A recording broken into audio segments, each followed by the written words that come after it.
أهلا وسهلا. I'm so happy to have here a very special guest, Madam Namita Lal from India in our third episode, Indian Cinema and Saudi Film Festival. Hello, Madam. Hello, Nورس.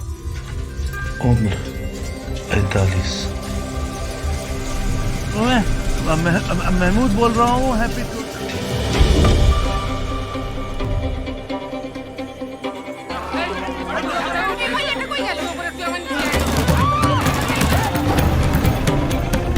माता का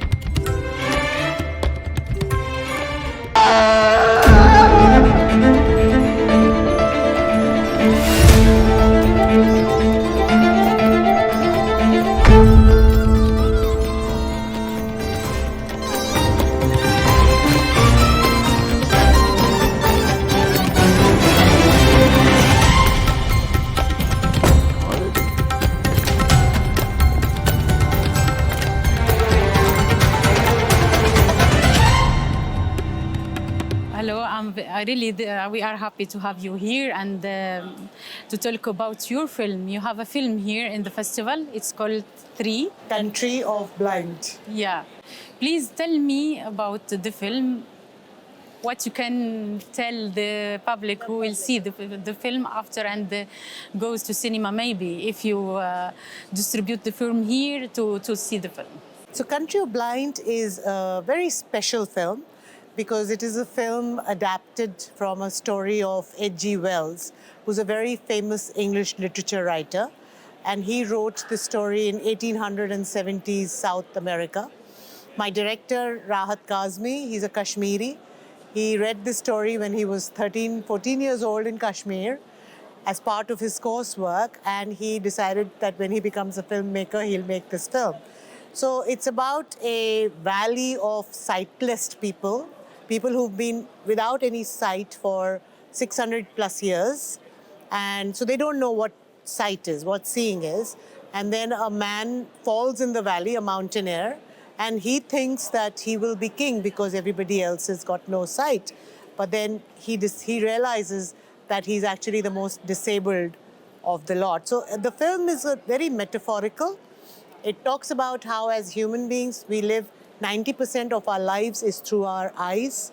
So how I see you, your beauty, your age, color of the skin, race, religion, materialism, everything is because we can see. If we had no sight, our hearing, our smell, our touch, our intuition would be so strong, and we would relate to each other with the heart, with the voice. We would not look around our universe in terms of material. Everything would be, we would be part of nature. So it's very metaphorical how we've created all of these things around us because we can see. So when H.G. Wells wrote it, it was metaphorical. And the film is also very metaphorical. We shot it over almost a month in a very special location in Kashmir, above Srinagar, where nobody really has seen that place. It's called Dudhpatri. We created a whole village of all of us sightless people. I play a very strong woman in the valley. I have two daughters. One is Hina Khan, a famous actor, and another is Anushka Sen, who's also a very famous Indian actor. And Shoaib Nikas Shah, who's a mountaineer who falls, is a very talented actor from Kashmir. And Rahat Kazmi is from Kashmir, the director. And the rest of the group is also, a lot of them are Kashmiris. So it's a very special film. I'm the title producer, along with 5 other producers. And I'm also the actor in the film. And I was very honored to be selected or handpicked by the Saudi Film Festival for Spotlight on India. This is the only feature film that was picked by them, and we were informed about it without having really submitted the film or anything. We were informed that we want to screen it here. So honored to be here, for the film, and I hope we can show it in many halls in I Saudi hope that. in the future. I will go to see it for sure. Yes, it is. And my second question, I was thinking to ask you, what is the reason that pushed you to go and produce this film? But really, I saw the excitement and the love, how you talk about the film.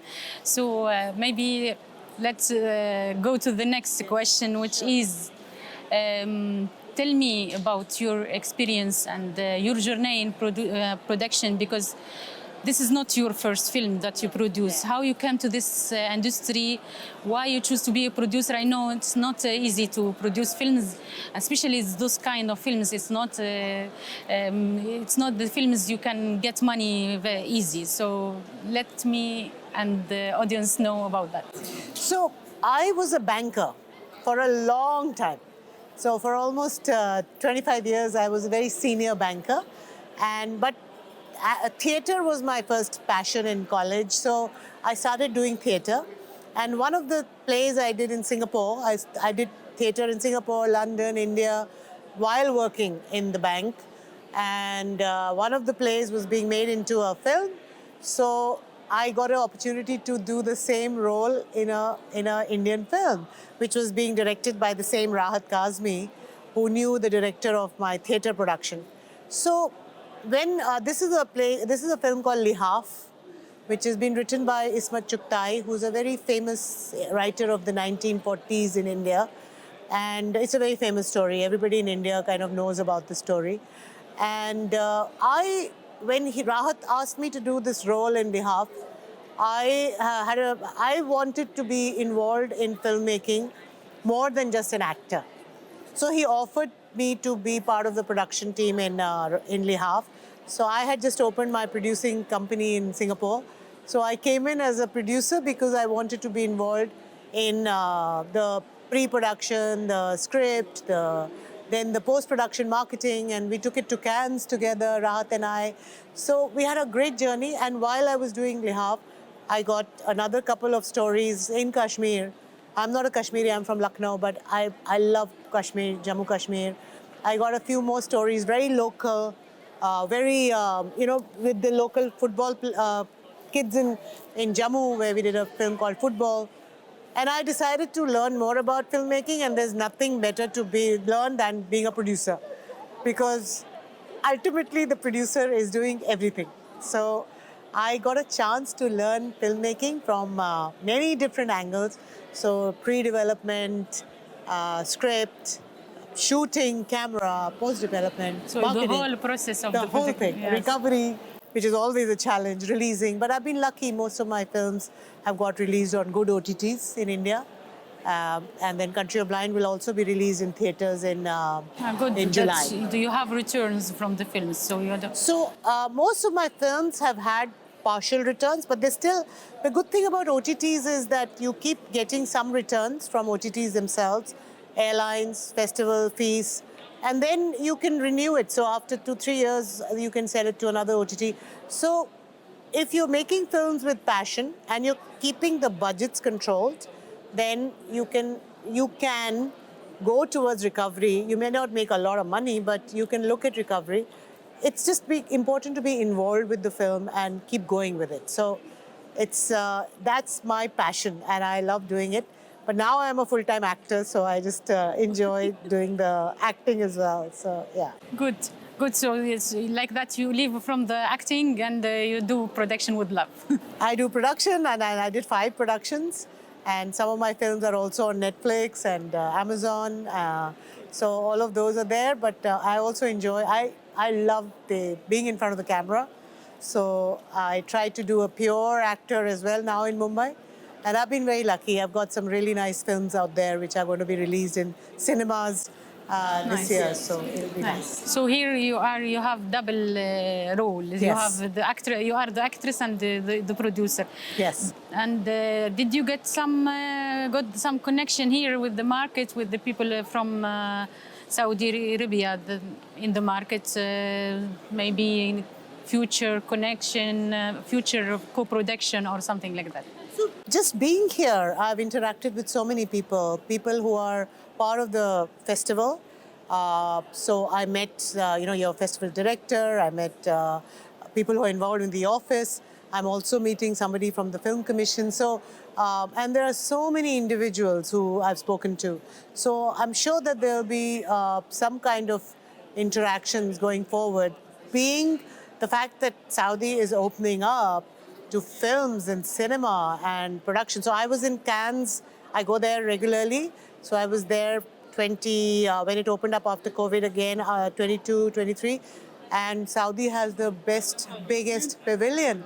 And so when I saw that in 2022, I was like, wow. Actually, I saw it in 2019. So I was like, wow. And it's becoming bigger. And everybody was talking about the Saudi pavilion. And it's fortunate I came here as well to see, and I saw the, Red Sea was covered a lot in India. A lot of my friends went to the Red Sea one. So I think it's going in the right direction, and inviting talent to come here and see this, I think it'll be successful. So this is my last question. How you see the future of the relation between the two countries in the co-production? Right. What you can say about that? So I was just talking to one of the producers here, and I said the advantage Saudi has is that Saudi and India, they both have scale. They're both big. And, Saudi has the finances, the technology, the space, the locations. India has the creative talent and also has the space and the locations and really strong people. So if the two can come together to create, I think it'll be creating magic, because Saudi, it just needs to get into the whole space of offering rebates, offering locations. Talent and skill is already here. They just have to develop it more and more. And I saw the Ayula. I think a lot of things are happening in that space where they're bringing in talent. So I think because India and Saudi have scale, in the region there are not many players who have that kind of scale in terms of being big and having the vast spaces to play around with. So I think there's a lot of possibilities for the two to come together. And and just like India Pavilion is very, very famous in Cannes. You must come to Cannes and visit. Similarly, Saudi can learn from learn from. You were there? Okay, so India Pavilion is very active and a lot of things happening. So I'd love to see the Saudi Pavilion also, creating all the creativity there. And I'm sure then there'll be a lot of interaction. So nice. It's just in a few days. So yes, I'm going. Yes, you're going. Yes. People from Saudi going, and I think the next meeting will be there, and we are waiting for the collaboration come from this. I will go and visit the Saudi Pavilion again this time. It was a pleasure to have you here, Madam. Thank you. Thank you, everyone. See you.